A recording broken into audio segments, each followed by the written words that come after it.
Hey guys, welcome back in the channel. In this video, I am going to show you how to use Doodle to schedule a meeting step by step. It's fast, simple and very useful for teams, friends or even clients. Before we start, make sure you check the description. I put helpful links and updates there. And if you want to follow along or try Doodle yourself, everything you need is in the description. Okay, so let's begin. So the first step is to go to the Doodle website. You don't need to download anything, it works right on your browser. On the home page, you will see the button Create Doodle. Just click on this and it will ask you to what type of meeting you want, like a group, sign-in sheet or any other. For this video, let's do a group poll. I am selecting this because that's the most common.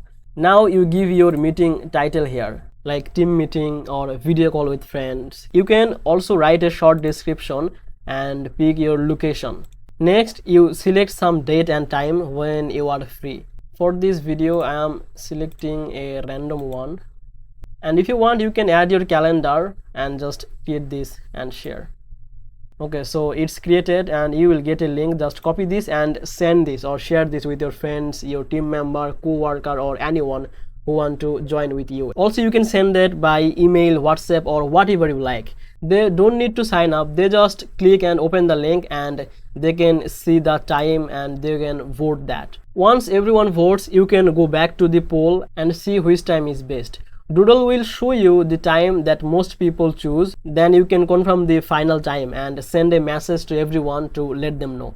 And that's it. You just made a meeting without 20 messages or long email chains. Doodle also works well with Google Calendar. So after confirm the email, you can add it to your calendar directly. That way you don't forget. Alright, that was the quick and simple tutorial. Doodle is great because it saves time, works on any device and doesn't confuse people.